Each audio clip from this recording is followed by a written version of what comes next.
ಮೆರವಣಿಗೆ ವೇಳೆ ಕಲ್ಲು ತೂರಾಟ ಆಗಿತ್ತು. ಆ ಟೈಮ್ನಲ್ಲಿ ಹಲವು ದುಷ್ಕರ್ಮಿಗಳನ್ನು ಕೂಡ ಪೊಲೀಸರು ಬಂಧಿಸಿದ್ರು. ಆದರೆ ಮದ್ದೂರು ಪೊಲೀಸ್ ಇಲಾಖೆಯಲ್ಲಿ ಮೊದಲ ವಿಕೆಟ್ ಪತನ ಆಗಿದೆ. ಮದ್ದೂರು ಸರ್ಕಲ್ ಇನ್ಸ್ಪೆಕ್ಟರ್ ಶಿವಕುಮಾರ್ ಅವರನ್ನು ಅಮಾನತು ಮಾಡಿ ಆದೇಶ ಹೊರಡಿಸಲಾಗಿದೆ. ರಾಮ್ ರಹೀಂ ನಗರದಲ್ಲಿ ಮೆರವಣಿಗೆ ವೇಳೆ ಕಲ್ಲು ತೂರಾಟ ಆಗಿತ್ತು. ಈ ವೇಳೆ ಸ್ಥಳದಲ್ಲೇ ಇರದೆ ಇನ್ಸ್ಪೆಕ್ಟರ್ ಶಿವಕುಮಾರ್ ನಿರ್ಲಕ್ಷ್ಯ ವಹಿಸಿದ್ರು. ಸ್ಥಳದಲ್ಲಿ ಇರಬೇಕಲ್ವಾ, ಇಲ್ಲಿ ಡ್ಯೂಟಿಗೆ ಹಾಜರಾಗೋದು ಅಥವಾ ಅವರ ಸಿಬ್ಬಂದಿ ನಡೆಯೋದು, ಇವರು ಬೇರೆ ಕಡೆ ಹೋಗಿರೋದು ಆಗ್ಬೇಕಿಂತವೆಲ್ಲ ನೋಡಿ. ಈಗ ಮನೇಲಿ ಕೂತ್ಕೋಬೇಕು, ಸಸ್ಪೆನ್ಷನ್ನಲ್ಲಿ ಬೇಜವಾಬ್ದಾರಿಯನ್ನು ತೋರಿದ್ದಾರೆ ಈ ಶಿವಕುಮಾರ್ ಅಧಿಕಾರಿ. ಈಗ ಮೊದಲ ತಲೆದಂಡ ಆಗಿದೆ. ಈಗ ಯಾಕಂತ ಹೇಳಿದ್ರೆ ಬಹಳ ಸಂಘರ್ಷಕ್ಕೆ ಕಾರಣವಾಗಿರುವಂಥ ಕೇಸರಿ ಇದು. ಹಿಂದೂ ಮುಸ್ಲಿಂ ಗಲಾಟೆ ಇದು.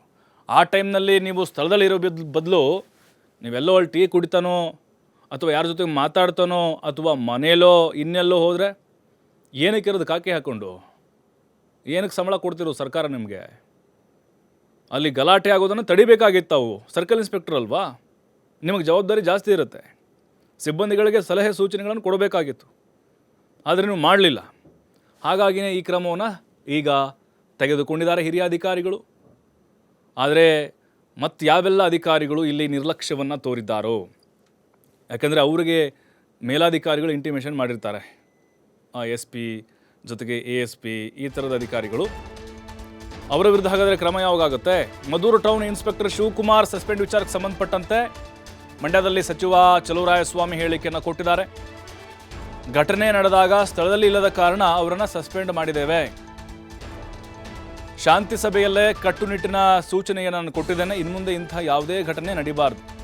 ನಡೆದರೆ ನಿಮ್ಮನ್ನೇ ನೇರ ಹೊಣೆ ಮಾಡುವುದಾಗಿ ಎಚ್ಚರಿಕೆಯನ್ನು ಕೊಟ್ಟಿದ್ದೇನೆ.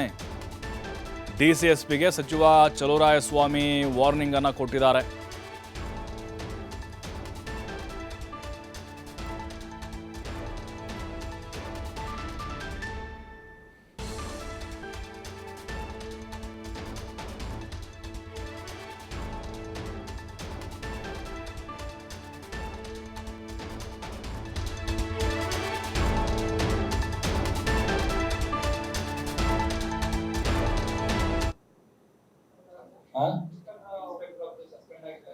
ಸೊ ಅವರು ಒಂದು ಸ್ಪಾಟ್ ಅಲ್ಲಿ ಇರಲಿಲ್ಲ, ಹಾಗಾಗಿ ಅವ್ರು ಶಿಕ್ಷಣ ನೀಡಿದ್ದಾರೆ. ಅವ್ರ ಜವಾಬ್ದಾರಿಯನ್ನ ನಿರ್ವಹಿಸಿದ್ರಲ್ಲಿ ಅವರು ಸ್ಪಾಟ್ ಅಲ್ಲಿ ಇರ್ತಾರೆ. ಬಟ್ ಅಂದ್ರೆ ಬಂದೋಬಸ್ತ್ ಮಾಡಿದ್ದಾರೆ, ASIಗಳೆಲ್ಲ ಇದ್ದಾರೆ. ಅವರು ಅಲ್ಲಿ ಇರಬೇಕಾಗಿತ್ತು, ಟೌನ್ ಸರ್ಕಲ್ ಇನ್ಸ್ಪೆಕ್ಟರ್. ಹಾಗಾಗಿ ಅವ್ರು ಸಸ್ಪೆಂಡ್. ಶಿವಕುಮಾರ್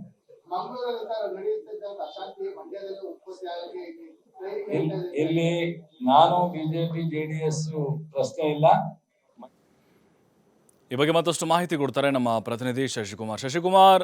ಮೊದಲ ತಲೆದಂಡ ಆಗಿದೆ. ಈಗ ಬೇಜವಾಬ್ದಾರಿ ಹಿನ್ನೆಲೆಯಲ್ಲಿ ಕೇವಲ ಈ ಸರ್ಕಲ್ ಇನ್ಸ್ಪೆಕ್ಟರ್ಗೆ ಮಾತ್ರ ಈ ಬಿಸಿನ ಹೇಗೆ, ಅಥವಾ ಮೇಲಾಧಿಕಾರಿಗಳು ಅಥವಾ ತಿಮಿಂಗಲಗಳಿಗೆ ಯಾವಾಗ ಸರ್ಕಾರ ಅಥವಾ ಸಚಿವರು ಬಿಸಿ ಮುಟ್ಟಿಸ್ತಾರೆ ಅಂತ ಹೇಳಿ? ಯಾಕಂತ ಹೇಳಿದ್ರೆ ಅಲ್ಲಿ ಯಾರೋ ಕಾರಣ ಆಗಿರ್ತಾರೆ, ಇನ್ಯಾರನ್ನೋ ಅಮಾನತು ಮಾಡ್ತಾರೆ. ಹಾಗಾಗಿನೇ ಈಗ ಮುಂದೆ ಏನಾದರೂ ಮತ್ತೆ ಬೇರೆ ಕ್ರಮ ತೆಗೆದುಕೊಳ್ಬೋದು ಅಥವಾ ಇದೇ ಫೈನಲ್ ಹೇಗೆ ಅನ್ನೋದು? ಪ್ರಭು ಹದಿಮನಿ, ಏನು ಮದ್ದೂರು ಗಲಭೆಗೆ ಸಂಬಂಧಪಟ್ಟಂತೆ ಮೊದಲ ಪೊಲೀಸ್ ಇಲಾಖೆಯ ಮೊದಲ ತಲೆದಂಡ ಆಗಿರ್ತಕ್ಕಂಥದ್ದು, ಅದರಲ್ಲೂ ಕೂಡ ಮದ್ದೂರು ಟೌನ್ ವ್ಯಾಪ್ತಿಯ CPI ಆಗಿರ್ತಕ್ಕಂಥ ಶಿವಕುಮಾರ್ ಅವರ ತಲೆದಂಡ ಆಗಿರ್ತಕ್ಕಂಥದ್ದು. ಅವ್ರನ್ನ ಈಗಾಗಲೇ ಸರ್ಕಾರ ಗೃಹ ಇಲಾಖೆ ಅವ್ರನ್ನ ಸಸ್ಪೆಂಡ್ ಮಾಡಿ ಕೂಡ ಆದೇಶ ಹೊರಡಿಸಿರ್ತಕ್ಕಂಥದ್ದು.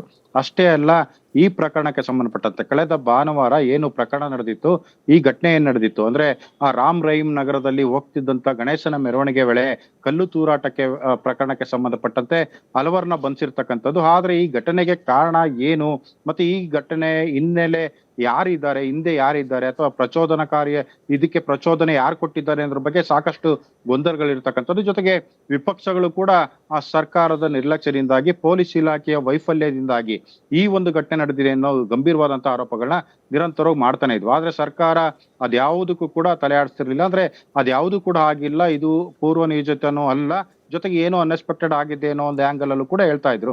ಆದ್ರೆ ಗೃಹ ಇಲಾಖೆ ಮತ್ತು ಪೊಲೀಸ್ ಇಲಾಖೆಯ ವೈಫಲ್ಯ ಅನ್ನೋದನ್ನ ಪದೇ ಪದೇ ಈ ಸರ್ಕಾರವೇ ಸಾಬೀತು ಮಾಡ್ತಿರ್ತಕ್ಕಂಥದ್ದು.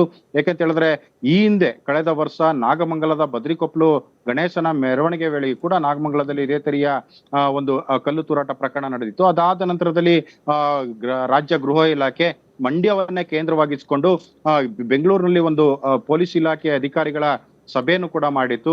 ಈ ಬಾರಿ ಯಾವುದೇ ತರದ ಅಚಾತುರ್ಯಗಳಾಗಬಾರ್ದು, ಘರ್ಷಣೆಗಳಾಗಬಾರ್ದು, ಹೀಗಾಗಿ ಕಟ್ಟುನಿಟ್ಟಿನ ಕ್ರಮವನ್ನ ಕೈಗೊಳ್ಳಿ ಅನ್ನೋ ಎಚ್ಚರಿಕೆಯನ್ನು ಕೂಡ ಕೊಟ್ಟಿತ್ತು. ಆದ್ರೆ ಇಲ್ಲಿಯ ಪೊಲೀಸರ ವೈಫಲ್ಯ ಎಷ್ಟಿದೆ ಅನ್ನೋದಕ್ಕೆ ಇದೊಂದು ಸ್ಪಷ್ಟ ಉದಾಹರಣೆ ಅಂತಾನೆ ಹೇಳ್ಬೋದು. ಯಾಕೆಂತ ಹೇಳಿದ್ರೆ ಆ ಒಂದು ಭಾನುವಾರ ನಡೆದಂತ ಮದ್ದೂರಿನ ರಾಮ್ ರಹೀಂ ನಗರದಲ್ಲಿ ನಡೆದಂತ ಕಲ್ಲು ತೂರಾಟ ಪ್ರಕರಣದ ಸಂದರ್ಭದಲ್ಲಿ ಅಲ್ಲಿನ ಸರ್ಕಲ್ ಇನ್ಸ್ಪೆಕ್ಟರ್ ಶಿವಕುಮಾರ್ ಅವರು ಸ್ಥಳದಲ್ಲಿ ಇರ್ಲಿಲ್ಲ ಅನ್ನೋದೇ ಒಂದು ಪ್ರಶ್ನೆ ಆಗಿತ್ತು. ಈ ಒಂದು ಸಾಕಷ್ಟು ಚರ್ಚೆಗಳು ಕೂಡ ಆಗ್ತಿದ್ವು. ಆದ್ರೆ ಪೊಲೀಸ್ ಇಲಾಖೆಯ ಪ್ರಾಥಮಿಕ ತನಿಖೆಯಿಂದಾಗಿ ಇದು ಸಾಬೀತು ಕೂಡ ಆಗಿರ್ತಕ್ಕಂಥದ್ದು. ಹೀಗಾಗಿ ಅವ್ರನ್ನ ಸಸ್ಪೆಂಡ್ ಕೂಡ ಮಾಡಿ ಈಗ ಗೃಹ ಇಲಾಖೆ ಆದೇಶವನ್ನು ಕೂಡ ಹೊರಡಿಸಿರ್ತಕ್ಕಂಥದ್ದು. ಅಷ್ಟೇ ಅಲ್ಲ, ಈ ಒಂದು ಪ್ರಕರಣದಲ್ಲಿ ಮತ್ತೊಬ್ಬ ಪೊಲೀಸ್ ಅಧಿಕಾರಿಗೆ ವರ್ಗಾವಣೆಯ ಶಿಕ್ಷೆ ಕೂಡ ಆಗಿರ್ತಕ್ಕಂಥದ್ದು. ಅದರಲ್ಲೂ ಕೂಡ ಏನು SP ನಂತರದಲ್ಲಿ ಇರ್ತಕ್ಕಂಥ ಅಡಿಷನಲ್ SP ಜಿಲ್ಲೆಗೆ ಇಬ್ಬಿಬ್ರು ಇರ್ತಾರೆ. ಅದರಲ್ಲೂ ಕೂಡ ಕಾನೂನು ಸುವ್ಯವಸ್ಥೆಯನ್ನ ಕಾಪಾಡ್ತಕ್ಕಂಥ ಈ ಜವಾಬ್ದಾರಿಯನ್ನು ಹೊತ್ತಿರ್ತಕ್ಕಂಥ ಅಡಿಷನಲ್ SP 1 ತಿಮ್ಮಯ್ಯ ಅಂತೇಳಿ ಏನಿರ್ತಾರೆ ಅವ್ರನ್ನು ಕೂಡ ಏಕಾಏಕಿ ವರ್ಗಾವಣೆ ಮಾಡಿರ್ತಕ್ಕಂಥ. ಇದೆಲ್ಲವನ್ನು ಕೂಡ ನೋಡಿದ್ರೆ ಓರ್ವ ಸರ್ಕಲ್ ಇನ್ಸ್ಪೆಕ್ಟರ್ ಸಸ್ಪೆಂಡ್ ಆದ್ರೆ ಮತ್ತೊಬ್ಬ ಅಡಿಷನಲ್ SP ವರ್ಗಾವಣೆ ಆಗಿರ್ತಕ್ಕಂಥದ್ದು. ಈ ಪ್ರಕರಣದಲ್ಲಿ ಪೊಲೀಸ್ ಇಲಾಖೆಯ ಸ್ಪಷ್ಟ ನಿರ್ಲಕ್ಷ್ಯ ಅನ್ನೋದು ಕೂಡ ಮೇಲ್ನೋಟಕ್ಕೆ ಸಾಬೀತಾಗ್ತಿರ್ತಕ್ಕಂಥದ್ದು. ಹೀಗಾಗಿ ಈ ಎಲ್ಲ ಪ್ರಕರಣವನ್ನ ಸ್ವತಃ ಅಂದ್ರೆ ASP ಅವರ ವರ್ಗಾವಣೆಗೆ ಪೊಲೀಸ್ ಇಲಾಖೆಯ ಈ ಘಟನೆಗೂ ಸಂಬಂಧ ಇಲ್ಲ ಅಂತ ಹೇಳಿ ಸಚಿವರು, ಸರ್ಕಾರ ಅಥವಾ ಗೃಹ ಮಂತ್ರಿಗಳು ಹೇಳಿದ್ರು ಕೂಡ ಈ ಪ್ರಕರಣದಲ್ಲಿ ಪೊಲೀಸ್ ಇಲಾಖೆ ವೈಫಲ್ಯ ಸ್ಪಷ್ಟ ಅನ್ನೋದನ್ನ ಸ್ವತಃ ಜಿಲ್ಲಾ ಮಂತ್ರಿಗಳೇ ಸ್ಪಷ್ಟನೆ